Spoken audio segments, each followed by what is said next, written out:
With the flame of vengeance burning in his eyes, he tore her from the chains as a trophy before everyone. What seemed like punishment transformed into something no one expected and changed the destiny of two worlds. Subscribe to the channel and see how this story of hatred turned into alliance. It all began with an injustice that tore through the heart of the forest. The younger brother of Ubirajara, a Munduruku warrior and son of the village shaman, was killed in a cowardly ambush, 3 shots in the back while fishing in the APACHE river, without weapons, without protection. The guilt could not be clearer. It wasn't ordinary gold miners. It was men in service of landowner Colonel Augusto Mendonça, known for his insatiable greed and for fences that advanced like serpents over ancestral lands that never belonged to him. The morning after the burial, Ubirajara descended from the Mai, sacred hill with his soul aflame with a hatred that consumed his last drop of mercy. His father was already weak, with blurred vision weakened by years. His mother had long since departed for the dwelling of the ancestors, and now, his brother. All that remained was vengeance. With his face painted with the red uruku of mourning, and rifle firmly in hand, he invaded the headquarters of Recanto Dorado Farm as the sun dipped into the horizon. He expected to find Mendonça in the mansion, surrounded by his henchmen, but the house was strangely silent. The dogs had gone quiet, as if sensing the presence of a wounded spirit. He climbed the wooden steps, weapon in hand, and found only a young woman imprisoned in the basement. Her wrists were bruised by ropes, but her green eyes did not plead. "My name is Raquel," she said in a whisper. "The only daughter of Colonel Augusto Mendonça, imprisoned by her own father for trying to prevent the ambush against the indigenous people." The farm foreman, days later, under the threat of arrows, would confess she barred her father's path, begged on her knees. He ordered her locked up until the job was done. Ubirajara felt his body freeze at that revelation.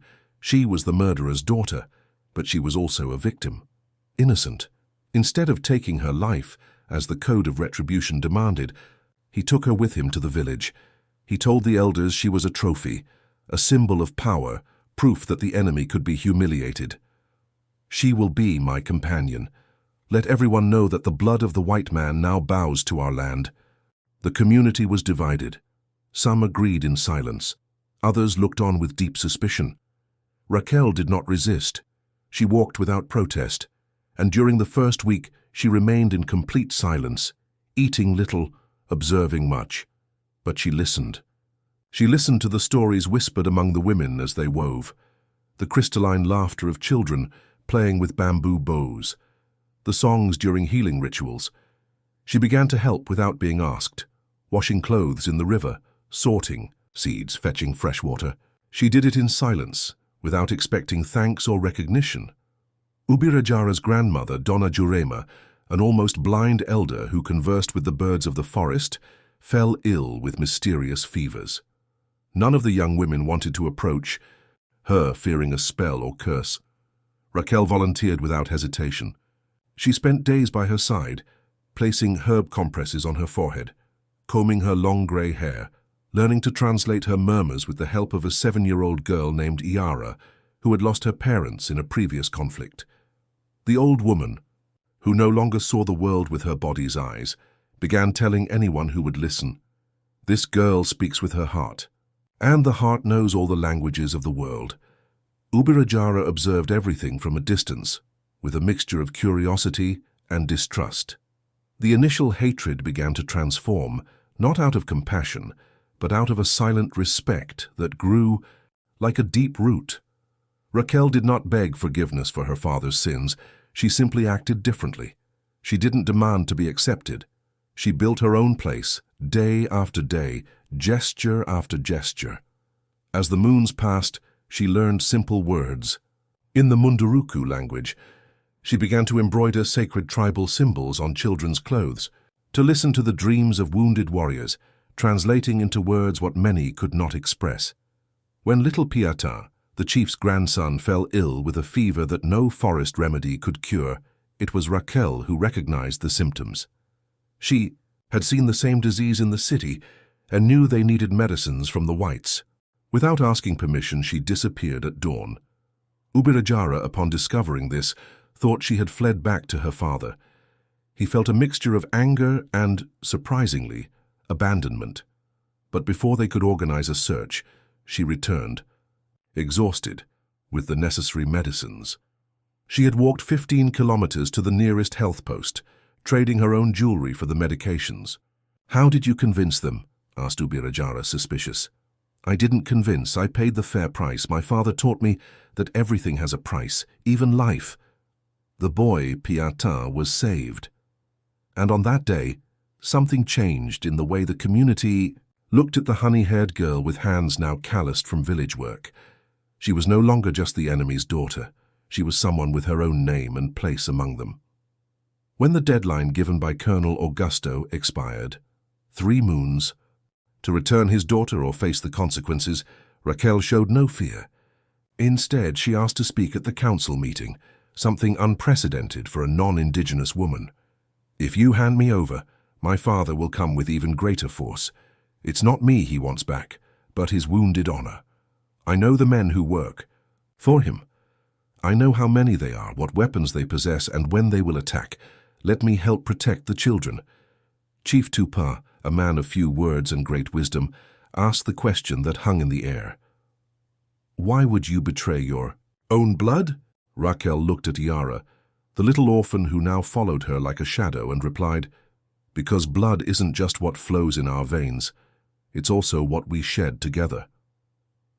That night, as the new moon hid its face among heavy rain clouds, Ubirajara found Raquel sitting by the river, braiding a bracelet with buriti palm fibers. He sat beside her in silence, like one who finally allows himself to approach a mystery. "I thought you hated me," she said, without raising her eyes from the work, between her fingers. "I thought so too," he replied, looking at the dark waters of the Tapajos that carried secrets as ancient as the forest itself. The news arrived with the first light of morning, brought by a young fisherman who had spotted armed men camped less than 5 kilometers from the village. Colonel Mendonca's ultimatum was no bluff. He gave just 3 days for his daughter to be returned before he would sweep those people from the face of the earth, words written on a torn note posted at the entrance to the reservation. The council met immediately. Some families began gathering their few belongings, ready to flee deeper into the forest. Others prepared bows and arrows, determined to defend what remained of their ancestral territory. Ubirajara, now respected as a warrior and strategist, remained silent, divided between honor and something new growing in his chest, a protection that went beyond duty. Raquel asked to speak again. This time, she brought with her a map drawn, from memory, showing each entrance to the farm, each guard post, each weak point in her father's defenses. He has 20 men, gunmen hired from Santarém and Itaituba, men who don't know the forest, who fear its sounds and shadows. Your advantage is knowing every trail, every tree. Chief Tupa scratched his grey beard, thoughtful. We don't want war. We only want them to respect our demarcated lands. My father doesn't respect papers or laws, Raquel replied bitterly. He only understands force and interests. If you want to negotiate, you need to show that you are not weak. It was then that little Iara, always as silent as a hummingbird, spoke for the first time before the council. Why don't we use the teacher? She always says that paper can be stronger than a rifle. Teacher Mariana was a middle-aged woman who came twice a week to teach Portuguese and mathematics to the village children. A Brazilian with indigenous ancestors, she was respected both, in the city and in the community. A bridge between worlds that seemed impossible to connect. Everyone exchanged glances. A child's idea had illuminated a path that no adult could see. Mariana knows people at the city newspaper and at the public ministry, explained Donna Jurema, who seemed to see the future better than the present. If what happens here becomes news. My father hates appearing in the newspapers, added Raquel with a new gleam in her eyes. His business can't withstand the light of day. The strategy was taking shape, but time was short. 3 days. 72 hours to avoid a confrontation that would certainly leave deep scars. Mariana was urgently called. When she arrived and heard the situation, she paled upon recognizing Raquel. You are the colonel's daughter. He has offered a reward. For your location, the whole city is talking. And are you going to turn me in? Asked Raquel, maintaining her gaze. The teacher observed the young woman's hands, calloused with short nails holding Yara's small hands. She noticed the seed necklace around her neck, her hair tied with tucum fibers. You don't seem like a hostage, she noted. I'm not. I chose to stay. That afternoon, Mariana departed with a clear mission to document the violence that was coming, alert the authorities, create a visibility barrier against the silent violence that for generations had devoured lands and lives in the Amazon. Meanwhile, in the village, the preparation took another route. Ubirajara and the warriors would not bet solely on the teacher's strategy. They knew the white man's justice too well to trust it entirely. They prepared traps on the trails, hiding places for children and the elderly, escape routes via the river. Raquel worked tirelessly alongside them, translating orders, suggesting tactics, revealing the weaknesses of each of her father's henchmen. On one of these nights of preparation, while everyone retired exhausted, Ubirajara found Raquel alone before the nearly extinguished fire. He carried in his arms a package that he gave to her without words. It was a small bow, made especially for her hands, with poison-tipped arrows. You trust me with this? She asked, touching the weapon with reverence. I trust who you've chosen. To be, he replied, sitting beside her. The silence between them now had a new texture, dense with possibilities and unspoken meanings. If everything goes wrong, murmured Raquel, and if we find ourselves face to face with my father, we'll do what's necessary, completed Ubirajara, covering her hand with his. That night, not as prisoner or trophy, but as ally and equal, Raquel was invited to her first ceremony in the sacred circle. The shaman, despite his fragile health, conducted the ritual that asked for protection from the forest spirits. They sang until dawn, while the old healer prepared a bitter liquid that everyone should drink, including her. This will show you your true path, explained Donna Jurema, helping her bring the container to her lips. The visions came like waves, images of her father still young, teaching her to ride, her mother who had departed too early combing her hair, and then indigenous faces she had never known, looking at her with eyes that seemed to recognize her from somewhere beyond. Time. When the effect of the sacred drink diminished, Raquel felt different, as if something had broken and been recomposed within her.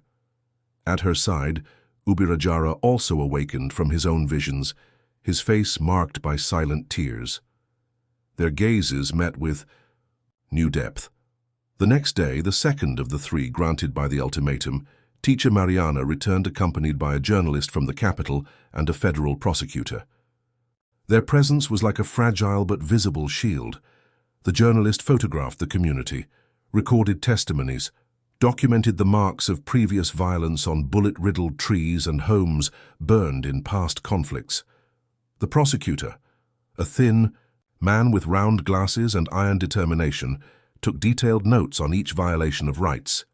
We've secured an emergency injunction, explained Mariana, showing the official document, prohibiting any eviction action or violence against the community until the territorial dispute is resolved.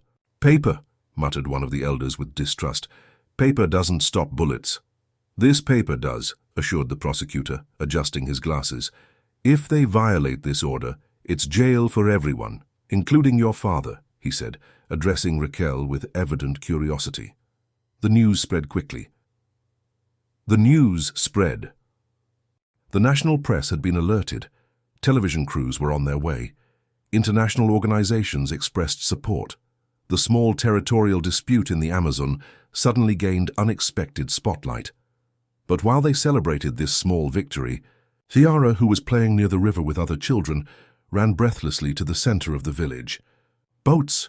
Many boats coming up the river, she shouted, pointing to the southern direction. The prosecutor paled.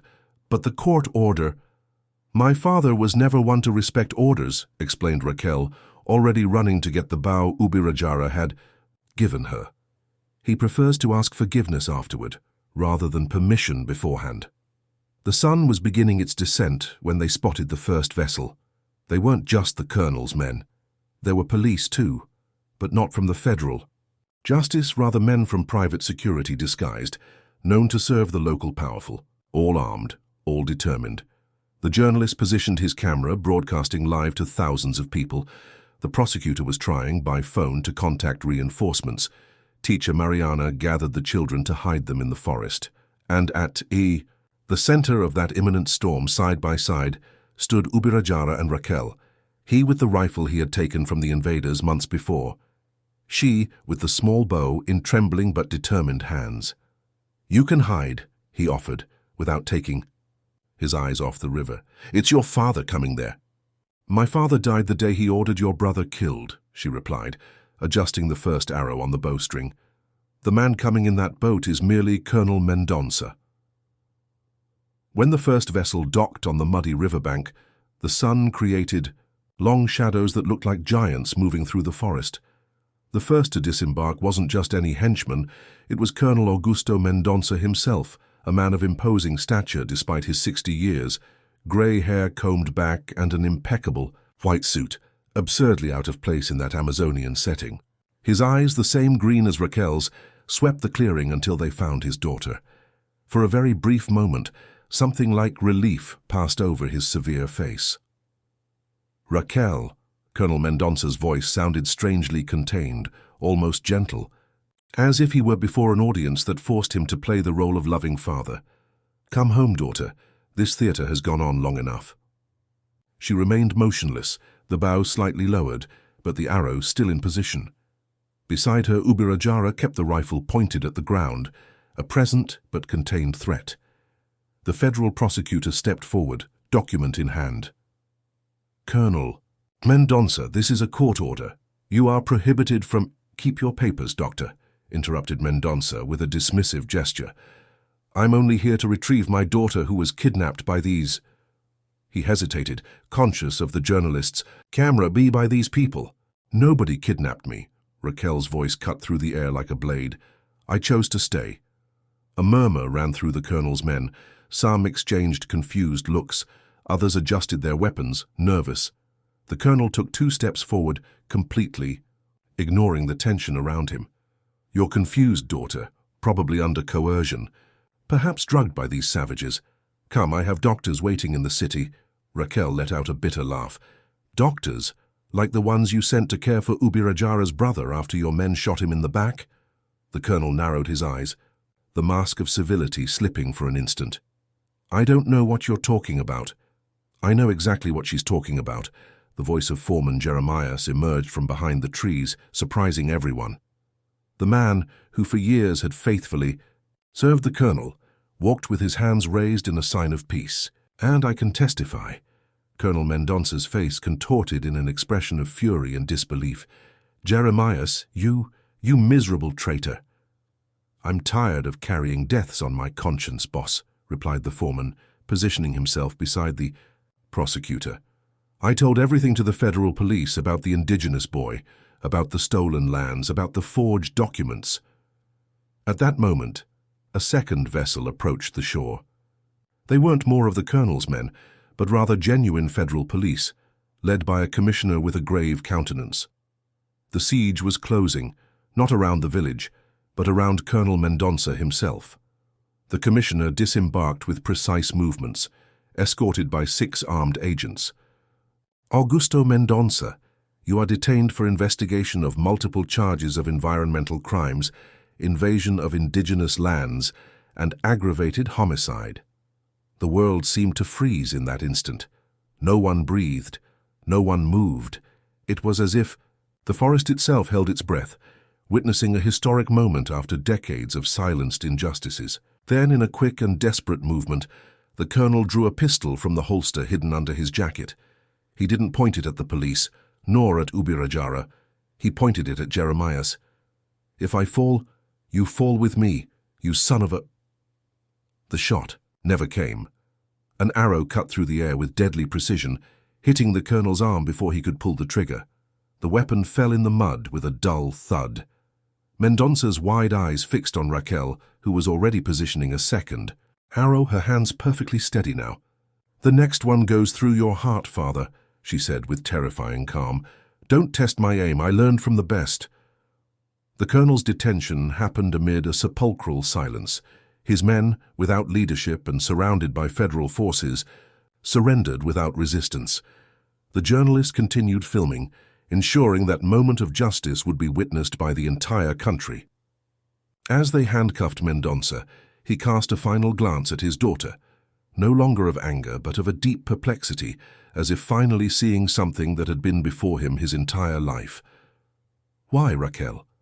Why?" Her response came simple and devastating. "Because I learned from you that everything has a price. I chose to pay the right price this time." In the hours that followed, the village transformed into an unlikely center of activity. Police took statements. Journalists arrived in growing numbers. The federal prosecutor coordinated the documentation of evidence of environmental crimes and human rights violations that accumulated against Colonel Mendonça and his associates. In the midst of that turmoil, Ubirajara found Raquel sitting by the river, meticulously washing the blood from the arrow she had used against her own father. He sat beside her in silence. For a long moment, only the sound of water and birds filled the space between them. "You could have killed him," Ubirajara finally said. "It would have been your right." "And become like him," she replied without raising her eyes from the arrow. "Vengeance was your path, not mine." "And what is your path now?" Raquel finally raised her gaze, her eyes glistening, reflecting the orange of dusk. "I don't know. All my life I was just the colonel's daughter. Then I was your prisoner. Now you are Takara." Donna Jurema's voice emerged behind them. The elder walked with uncertain steps to the riverbank, guided by Yara. "In our language, it means she who brings light." That night, around the fire, the community held a different ceremony. It wasn't a ritual of war nor of mourning. It was a celebration, contained, still cautious but genuine. The first thread of hope after years of constant fear. The shaman, gathering his last strength, led chants that hadn't been heard in that clearing for generations. Little Piata, recovered thanks to the medicines brought by Raquel, slept peacefully in his mother's lap. Jeremias, the ex-foreman, remained at a distance in an ambiguous position between two worlds, neither fully accepted nor completely rejected. Teacher Mariana translated news arriving by radio. The case was gaining national repercussion. The public ministry had taken over the investigation. Lands were being officially returned to traditional communities. It was the beginning of something, not the end. Ubirajara and Raquel, or Takara as they began to call her, sat side by side, their shadows blending in the flickering light of the fire. "When I brought you here," he confessed in a low voice, "it was as a war trophy, a way to humiliate your father." "I know," she replied, absent-mindedly braiding a fiber bracelet, "and I hated you for it at first." "When did it change?" "When I saw how you treated Yara, how you protected the children, how you respected the elders even when disagreeing with them. I realized you weren't like my father, and that I didn't need to be like him either." Ubirajara remained silent, absorbing those words that fell like seeds on fertile soil. Finally, he removed from his neck a necklace of jaguar teeth, an inheritance from his grandfather, a symbol of courage and protection. He placed it carefully around Raquel's neck. "This means," she began, touching the pieces with reverence, "it means you are one of us now, not by my decision, not by the council's decision, but by your own choices." The following weeks brought changes that no one could have predicted. The case of Colonel Mendonça became a symbol of the struggle for indigenous rights in the Amazon. International journalists arrived to document the story of the colonel's daughter who chose the forest. NGOs offered support. Authorities promised justice. But beyond the spotlight and promises, something deeper was consolidating in the village. Raquel, now officially Takara, was no longer a stranger or a visitor. She mediated conversations with authorities, translated documents, helped establish the permanent school that Mariana had always dreamed of building there. She learned the Munduruku language more rapidly, already managing to communicate without interpreters, and at night, increasingly frequently, her steps led her to Ubirajara's hut, not as prisoner, not as trophy, but as equal, as chosen companion. as a living bridge between worlds that seemed condemned to remain in eternal war. On the morning when the old shaman finally departed for the dwelling of the ancestors, it was Takara who prepared his body according to traditional rites. It was she who gathered the sacred herbs, who painted the symbols of passage on his wrinkled skin, and it was into her hands that he left the sacred rattle, an instrument that for generations had been passed only to the chosen men of the tribe. "The elder was right," murmured Chief Tupa, observing Takara conduct the funeral ritual with a dignity that impressed everyone. "She really brought light to us." Ubirajara merely nodded, his eyes fixed on the woman who had entered his life as an enemy, and transformed into something that his ancestral language still had no word to fully define. 6 months passed since Colonel Mendonça's detention. The judicial process advanced slowly, like everything involving the powerful in the region. Meanwhile, life in the village found a new balance, a fragile but promising harmony. The school that Mariana and Takara established already counted 30 children, not just from the Munduruku village, but also from neighboring riverside communities. A small health post operated in the old prayer house, with regular visits, from volunteer doctors from a university in Belém, and on the previously disputed lands, an agroforestry project now grew, mixing ancestral indigenous knowledge with contemporary sustainable techniques. It was Takara's project, her way of healing the land wounded by her father's tractors. Ubirajara coordinated the security of the area, still distrustful of promises of peace. He knew that the colonel, even imprisoned, had powerful allies, that the greed for timber, for minerals, and for land would not cease with a single man behind. Kayasimasamad. On that August morning, as the river began to recede in the dry season, a solitary canoe approached the shore. From it descended an elegant, middle-aged woman with the same green eyes as Takara. Ubirajara, who was fishing nearby, immediately became alert. "I'm looking for Raquel Mendonça," said the woman in careful Portuguese. "I am Eleonora Vasconcelos, her maternal aunt." The warrior studied the stranger's face, looking for signs of threat or deception. "Wait here," he ordered, before going in search of Takara, who was teaching children to identify medicinal plants in the forest. When she learned of the visit, Takara's face transformed into a complex mixture of emotions. Aunt Nora, here, impossible. "You know her?" asked Ubirajara, concerned. "She's my mother's sister.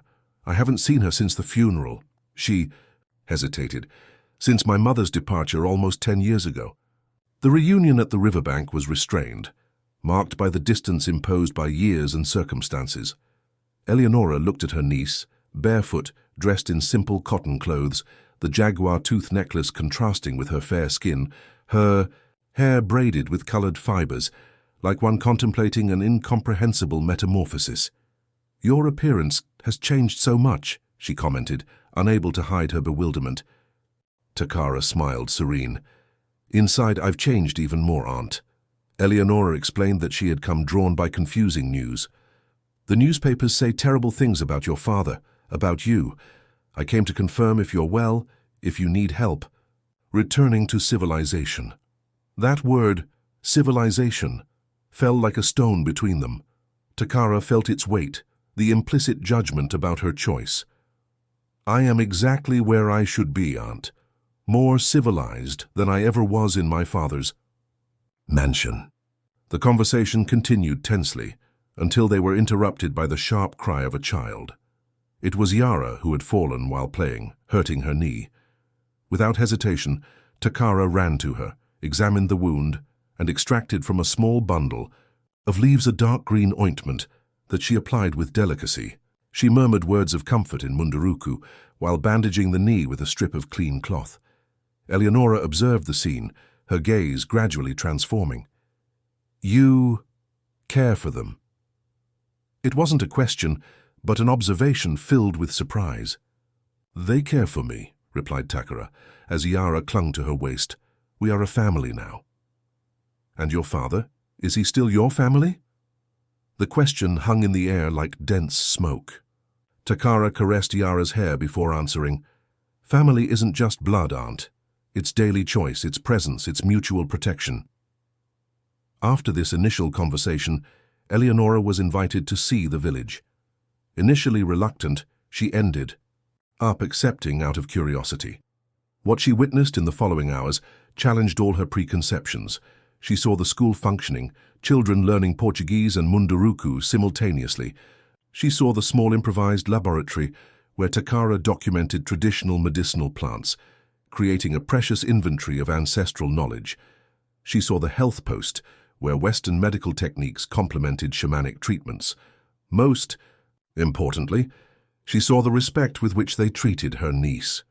Not as hostage, not as foreigner, but as an integral part of that community.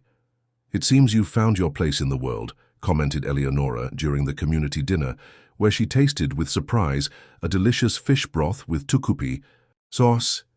"It was always here, Aunt. I just needed to discover it." It was then that Eleonora revealed the true reason for her visit. She took a yellowed envelope from her bag. "Your mother left this for you. She asked me to deliver it when you were ready. I think that moment has arrived." Takara received the envelope with trembling hands. Inside, she found an old sepia photo and a handwritten account. The photo showed her mother, young, beside an indigenous woman. The account told a story she had never imagined. Her maternal grandmother was a Munduruku woman who had been adopted, a euphemism for kidnapping, by a family of rubber tappers in the 1940s. She had grown up away from her origins, but never forgot her roots. Takara's mother wrote, "You have the blood of the first guardians of this forest running in your veins, daughter. Your father never accepted this part of our history. I tried to protect you from this truth while he controlled our lives. But now, perhaps you can rediscover what was lost." Takara's world spun with that revelation. It wasn't just a choice that had brought her to that village. It was also blood. It was destiny. It was a circle closing after generations. When she showed the documents to Dona Jurema, the elder smiled with her blind eyes. "The spirits of the ancestors always knew. That's why they recognized you from the first day." That night, under a starry sky as only the Amazon knows, Ubirajara found Takara contemplating the waters of the Tapajos, her mother's letter still firm between her fingers. "What does this change?" he asked, sitting beside her. "Everything and nothing," she replied, resting her head on his shoulder. "It confirms that I am where I should be, but the choice continues to be mine, every day." Ubirajara intertwined his fingers with hers. "Would you have stayed even without this revelation?" "I would have stayed for you, for Yara, for the person I've become here." The answer was all he needed to hear. The next morning, Eleonora departed, taking with her a new perspective and the promise to return with documents that could help in the legal defense of indigenous lands. Before embarking, she embraced her niece for a long time. "Your mother would be proud. She always said you had a free spirit, impossible to imprison." "Tell my father when you visit him," Takara hesitated. "Tell him I don't hate him anymore. That I found a different path from the cycle of vengeance he taught me." A year passed. The seasons turned, bringing intense rains and the golden drought. Takara's agroforestry project flourished, becoming a model for other communities. Colonel Mendonça's trial finally came to an end, resulting in a 15-year sentence that few believed would be fully served. The disputed lands were officially recognized as traditional Munduruku territory, with federal protection. Small victories in a world still marked by centuries-old injustices. On a particularly hot afternoon, as the community prepared for the ceremony of harvesting the first fruits of the agroforestry project, an unexpected delegation arrived at the village. They were representatives from the public ministry, accompanied by journalists and a team of international documentary filmmakers. They came to learn about what they called the miracle of the Tapajos, the transformation of a bloody conflict into an example of intercultural cooperation. "We want to record your story," explained the documentary director to Takara and Ubirajara. "Show the world that there are paths beyond destruction."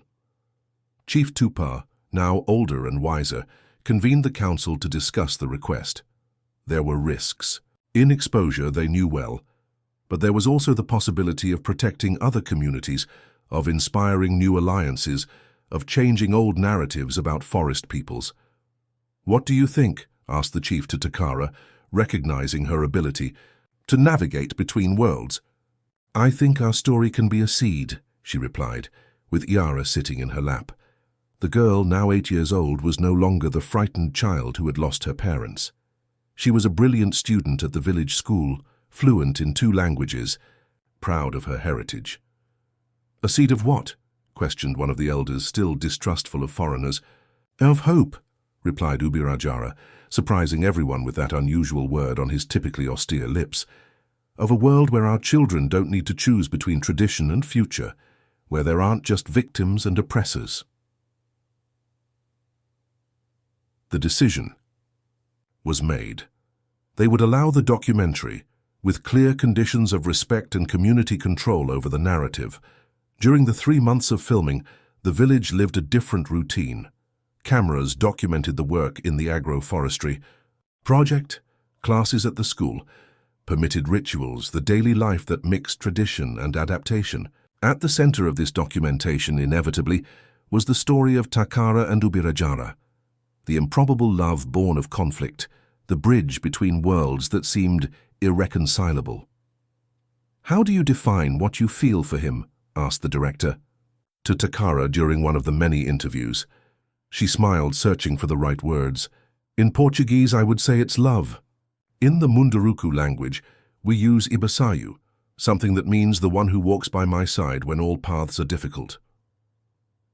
When the crew finally departed, taking hours of footage and stories that would touch audiences across several continents, the community celebrated with a renewal ritual. In the center of the clearing, under the Amazonian stars, Ubirajara knelt before Takara. He offered her a small wooden sculpture, a bird with open wings, a symbol of freedom and transformation. "In the tradition of my ancestors," he said, his deep voice echoing in the respectful silence, "when a warrior finds someone who completes his soul, he offers a symbol of the spirit that unites them." Takara received the sculpture, her glistening eyes reflecting the glow of the fires. In response, she removed from her neck the silver medallion that had been her mother's, the last material connection to her previous life. She placed it in Ubirajara's hands. "And in the tradition of my family, when 2 people decide to build a future together, they exchange something that represents their past." The young shaman, who had assumed the place of the deceased elder, then conducted the ceremony that officially united those 2 beings, no longer as captor and captive, no longer as warrior and foreigner, but as journey companions, builders of bridges between worlds. Around them, the community celebrated: indigenous people, riverside dwellers, volunteers from various parts of the country who had found a new purpose in the village. Yara danced alongside Piata, their light steps drawing the future on the beaten earth of the clearing. Donna Hurema, in her last days of life, smiled with the wisdom of one who always saw beyond the visible. The wound became a scar. The scar became a story. The story became a seed. Months later, when the documentary was shown for the first time at an international festival, the village gathered around a television powered by a generator to watch their own story told to the world. They saw themselves through others' eyes, not as victims or exotic curiosities, but as protagonists of a narrative of resistance, adaptation, and hope. In the final scenes, an image captured the essence of that extraordinary journey. Takara and Ubirajara planting a Brazil nut tree seedling in the center of the agroforestry project, with Yara pouring water on its roots. The tree, explained the narration, would live hundreds of years, would feed generations, would be witness to a time when the cycle of violence was broken and a new path was found. "Will we live to see this tree bear fruit?" asked Yara, when the screening ended and everyone processed their emotions at seeing their lives on screen. Takara and Ubirajara exchanged a knowing look before answering in unison. "The tree isn't just for us, little one. It's for those who come after." On the banks of the APACHE, where blood had been spilled and hatred had grown like weeds, something different now flourished. It wasn't utopia. The challenges remained. The threats continued to be real.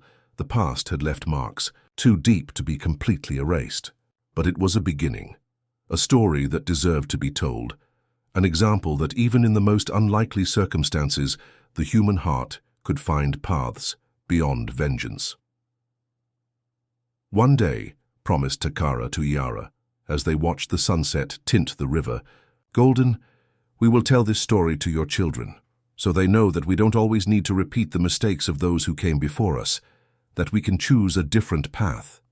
"One day," added Ubirajara, embracing them both, "this will no longer be an extraordinary story. It will simply be the right way to live." If this narrative touched your heart, don't forget to leave your like, subscribe to the channel, and share in the comments which moment most moved you in this journey of transformation on the banks of the Tapajos. Just as Takara and Ubirajara planted their Brazil nut tree for future generations,